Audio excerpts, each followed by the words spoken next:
Le royaume des cieux s'apparente à un maître de maison qui, dès l'aurore, sortit pour embaucher des ouvriers pour sa ville.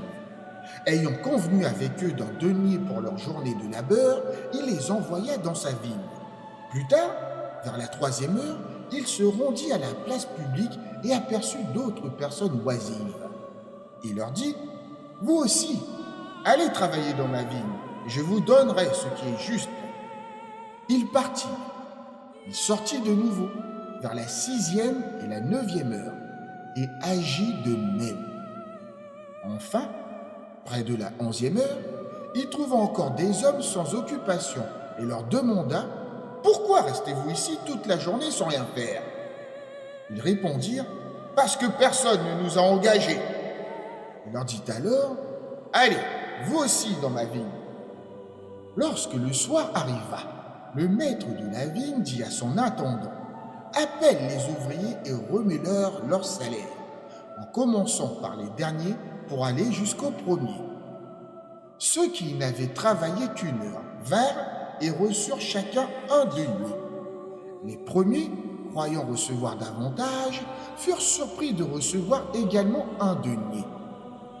En recevant leur paiement, ils murmurèrent contre le maître de maison, disant « Ces derniers n'ont peiné qu'une heure, et tu les as traités à l'égal de nous, qui avons enduré le fardeau du jour et la brûlure du soleil. » Mais il répondit à l'un d'eux, « Mon ami, je ne t'ai fait aucun tort. N'as-tu pas accepté de travailler pour un denier? Prends ce qui te revient et va. Je désire donner à ce dernier autant qu'à toi. N'ai-je pas le droit de disposer de mes biens comme bon me semble, ou ton regard est-il mauvais parce que je suis bon?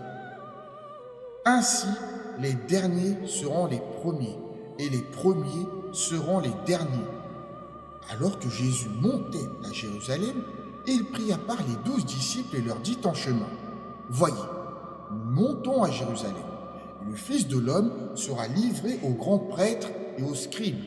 Ils le condamneront à mort. Ils le livreront aux païens pour qu'ils se moquent de lui, le flagellent et le crucifient. Mais le troisième jour, il ressuscitera. » La mère des fils de Zébédée s'approcha alors de Jésus avec ses fils, se prosternant devant lui pour lui adresser une requête.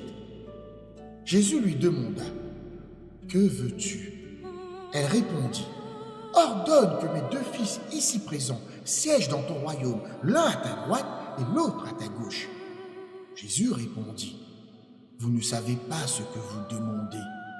Pouvez-vous boire la coupe que je vais boire ?» Ils dirent « Nous le pouvons. » Jésus leur dit « Oui, vous boirez ma coupe, mais siéger à ma droite ou à ma gauche n'est pas de mon ressort. Cela appartient à ceux pour qui mon Père l'a préparé. » Les 10 autres disciples, ayant entendu cela, s'indignèrent contre les 2 frères. Jésus les appela à lui et leur dit « Vous savez que les dirigeants des nations les dominent avec dureté et que leurs puissants les oppriment. Il n'en sera pas ainsi parmi vous. Celui qui veut être grand parmi vous sera votre serviteur, et celui qui veut être le premier parmi vous sera votre esclave. Car le Fils de l'homme est venu, non pour être servi, mais pour servir et donner sa vie en rançon pour une multitude. » En quittant Jéricho, une grande foule suivit Jésus. 2 aveugles, assis au bord du chemin, apprirent que Jésus passait par là et criaient « Seigneur, fils de David, aie pitié de nous !»